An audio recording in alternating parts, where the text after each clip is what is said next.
سر آپ کا نام ابھی ریسنٹلی جس طرح سے آپ ایکشن لے رہے ہیں سرکاری اداروں میں جا کے کرپشن کو بے نقاب کر رہے ہیں، سر آپ جیسے افسران تو مجھے لگتا ہے کہ اس ڈپارٹمنٹ میں بہت کم ہیں، اور جس طریقے سے آپ عوام کو ریلیف دے رہے ہیں اس بارے میں کچھ کہیے گا کہ عوام کس طریقے سے ان کالی بھیڑوں کو بے نقاب کر سکتے ہیں؟ الحمدللہ جو ہے غریب آدمی یا جو ماڑا آدمی ہے جو مظلوم ہے اس کو ہر صورت میں انصاف دیتے ہیں، اور میں نے تو کسی کو بھی اسپیئر نہیں کیا جس نے کسی غریب کا حق لوٹا یا اسے رشوت لی ہے نوکری لگوانے کے جانسے میں یا کسی دیگر معاملات میں اس کو میں نے اسپیئر نہیں کیا۔ سر سفارشیں تو آتی ہوں گی سر؟ سفارشیں بہت آتی ہیں، رشوت کا لالچ بھی بہت دیتے ہیں، لیکن جو صحیح کلپریٹ ہے اس کو معاف نہ کرتے ہیں، نہ کرنا ہے، نہ انشاءاللہ کریں گے۔ سر آپ نے اپنی زندگی میں کتنے لوگوں کو سزائیں دلوائی ہیں؟ اگر پکڑتے ہیں کوئی ملزم ایسے بھی ہیں جنہیں 7 سال سے زیادہ سزا دلوائی ہو یا جرمانے کروائے ہوں؟ ہاں الحمدللہ کافی ہیں، تھوڑے دن گزرے ہیں ابھی ملزموں کو 10 سال سزا ہوئی ہے، تو کافی لوگوں کو پکڑا ہے۔ ریڈ اصل میں یہ بات ہے کہ جن کو ہم ریڈ ہینڈ پکڑتے ہیں نا ان میں مدعی جو ہے بعد میں جو درخواست دہندہ ہوتا ہے، مدعی کا نہ سمجھ لگے تو درخواست دہندہ جو ہوتا ہے وہ بعد میں پیسے لے کے صلح کر لیتے ہیں، تو وہ جا کے عدالت میں اگر جس طریقے سے سر آپ ایکشن کرتے ہیں میرے خیال میں لاہور کے سرکاری جتنے بھی ادارے ہیں آپ کا نام ہی کافی ہے، وہ تو میرے خیال میں وہیں پہ پیسے چھوڑ دیتے ہوں گے جب آپ کا نام آتا ہوگا۔ اللہ کی رحمت سے جو ہے نا ہم وہیں قبضے میں لیتے ہیں، اس کے سامنے فرد بناتے ہیں، لوگوں کے سامنے مدعی کے سامنے فرد بناتے ہیں تاکہ کوئی جو ہے نا اب ہم نہ رہے۔ جوڈیشل مجسٹریٹ ہمارے ساتھ ہوتا ہے، وہ اپنی کارروائی کے اوپر سائن کرتا ہے، پہلے نوٹوں کے اوپر وہ سائن کرتا ہے پھر ہم اس کو پکڑتے ہیں۔ سر پھر یہ ٹریپ کیسز کیا ہوتے ہیں؟ ٹریپ کیسز یہ ہوتے ہیں کہ ہمارے پاس ایک کمپلینٹ آتا ہے، وہ کہتا ہے کہ میرا فلاں کام فلاں محکمے میں ہے اور وہ افسر جو نا کام نہیں کر رہا اور رشوت طلب کر رہا ہے، تو ہم اس کو کہتے ہیں کہ آپ اس کے ساتھ ٹائم کریں، اس سے ایک اپلیکیشن لے لیتے ہیں، اپلیکیشن لے کے ہم سیشن جج لاہور کو لکھتے ہیں کہ جناب کہ یہ فلاں سائل ہے اور وہ کسی سرکاری ملازم پہ ٹریپ ریڈ کروانا چاہتا ہے۔ ہم اس درخواست میں بھی مینشن نہیں کرتے کہ کون کہاں کس پہ ریڈ کروا رہا ہے، تو وہ الاؤڈ کر دیتے ہیں، اور جوڈیشل مجسٹریٹ ایک ڈپیوٹ کر دیتے ہیں ہمارے ساتھ۔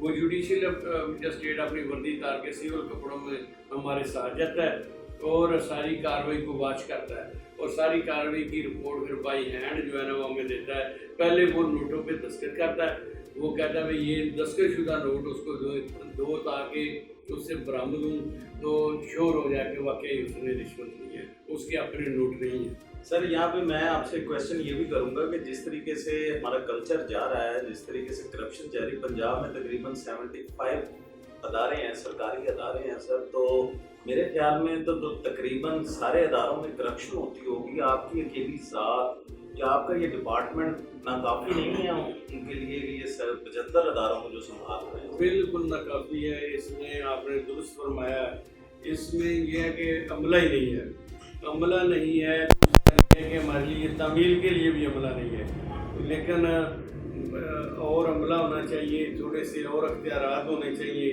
تھوڑا سا یہ ہے کہ یہ قانون میں امینڈمنٹ ہونی چاہیے کہ جو ریکارڈ لے کے نہیں آتا اس کو بھی کوئی سخت سزا ملے، ٹھیک ہے نا۔ اگر وہ ریکارڈ ہی لے کر آتا بر وقت تو مثلیں یہ انکوائریاں، یہ کمپلینٹیں التوا کا شکار ہو جاتی ہیں، مدعی کو بیچارے کو سفر کرتے کرتے جو ہے نا اس کا اپنا کافی خرچہ ہو جاتا ہے۔ سر آپ سے کویشچن کروں گا، جس طریقے سے پٹواری کلچر ہے اکثر دیکھنے میں آتا ہے، پولیس کا کلچر ہے، اور اس کے علاوہ جتنے بھی جو عوام سے ڈائریکٹ رابطے میں ہیں، جب بھی نام آتا ہے عوام کے ذہن میں تو کرپشن سب سے پہلے نام آتا ہے۔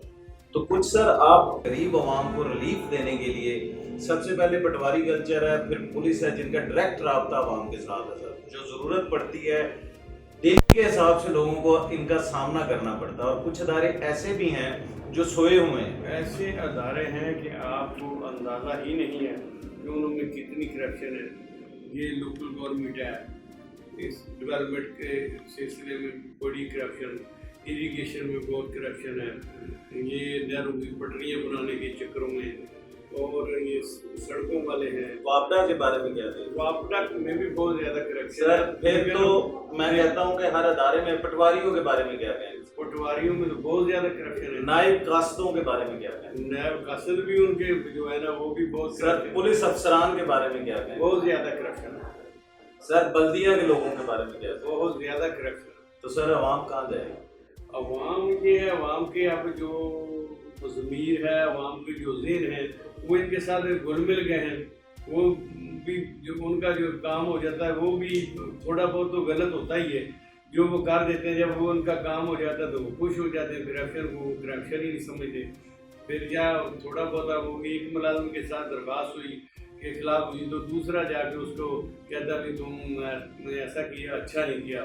وہ کہتا ہے میں نے دوبارہ بھی اس ادارے میں جا کے منہ دکھانا یا کام لینا ہے تو میں وہ درخواست وڈرا کر لیتا ہے، یہ واپس لے لیتا. سر آخر میں میری عوام کو کچھ کہنا چاہیں، کوئی ان کا حوصلہ افزائی کے لیے، ان غریبوں کے لیے کوئی بات کرنا چاہیں؟ جس طریقے سے آپ سرکاری اداروں کے خلاف بیڑے پکڑ رہے ہیں شاید ان کو حوصلہ افزائی ہو سکے. میری لاہور کے عوام کے سے ایک ہی درخواست ہے کہ جس کسی کے ساتھ زیادتی ہوتی ہے وہ پورے پروف لے کے میرے پاس آ جائے. انشاءاللہ تعالی ہم اس کا ازالہ کریں گے اور چاہے کتنا بھی وہ متبر ہوگا اس کو گرفتار کریں گے. انشاءاللہ تعالی اس کا پورا ساتھ دیں گے، عدالت سے سزا دلوانے تک ساتھ دیں گے. آخر میں ناظرین صرف اتنا کہوں گا، عبداللہ علی یوسف پاشا جیسے افسران پاکستان کے اندر بہت کم ہیں جن کا جذبہ صرف اور صرف غریب عوام کہ کاش یہ غریب عوام اپنا حق حاصل کر سکے. اور قرآن پاک کی سورہ بقرہ کی 188 نمبر آیت کریمہ ہے، آپس میں ایک دوسرے کا مال ناحق نہ کھاؤ. اور اس افسر کا یہی ماننا ہے اور یہی جاننا ہے کہ ہر ادارے سے وہ کالی بھیڑوں کو صاف کر کے ہی دم لیں گے.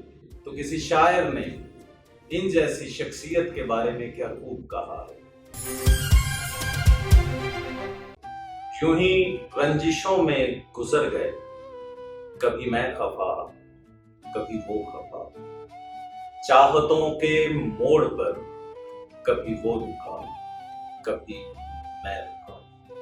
وہی منزلیں وہی راستے، نہ اسے خبر نہ مجھے پتا، بس اپنی اپنی انا میں گم، کبھی میں جدا کبھی وہ جدا.